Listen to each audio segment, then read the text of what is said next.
Ceramics করিয়া তারপরে ইটের যে জয়েন্টগুলো আছে এগুলো তুলি বেড়াই দিয়ে টানিয়া এটাকে পয়েন্টিং করে দেওয়ার কথা, ইটের একটা আকার করে দেওয়া। তো এখন এই ইটগুলো নিয়ে আমরা আসলে আপনারা দেখবেন যে পয়েন্টিংয়ের মতোই দেখা যায়, কিন্তু আসলে আমরা কিন্তু এগুলো নিয়ে পয়েন্টিংও করি নি, সিরামিক্সও করি নি। তো দেখতে একদম খারাপ না। তো এখানে কাজ হইলো যে আমাদের এই সিরামিক্স এবং পলিশ আর সিলিংয়ে হইলো ডগু পেইন্ট। তা আমরা যারা ডগু পেইন্ট করাইতে চাই, আসলে যেই দাম আপনারা হাতেন বর্তমানে 100 টাকা 80 টাকা ডগু পেইন্ট যে হাতেন, তো 100 টাকা 80 টাকা ডগু পেইন্টটা আসলে এইটাই আপনারা আসলে কম দামে ডগু পেইন্ট করাইয়া কিন্তু মোটেও জিততে আসেন না। তো এখানে আমাদের সর্বোচ্চ খরচ হয়েছে 20,000 টাকা।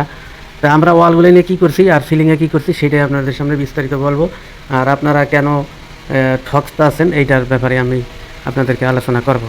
তো এই ইটগুলো নিয়ে কিন্তু আমরা ওই যে পলিশগুলো করছিলাম বিমগুলো নিয়ে, এই বিমের পলিশের মালগুলো বাঁচছে, এই মালগুলোই আমি কিন্তু ব্যারাজ দিয়ে আসলে করছি।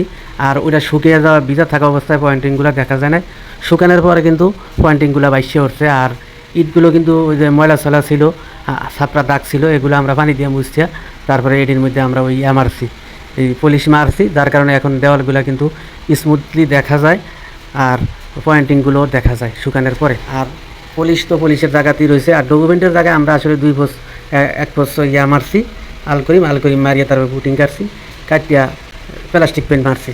কারণ এই প্লাস্টিক পেন্ট কিন্তু আপনার ডকুমেন্ট না, ডকুমেন্ট অরিজিনাল ডকুমেন্ট করতে হলে সর্বনিম্ন রেট লাগবে আমার 120 টাকা মজুরি, আর মালামাল সহ দিলে সর্বনিম্ন 180 টাকা।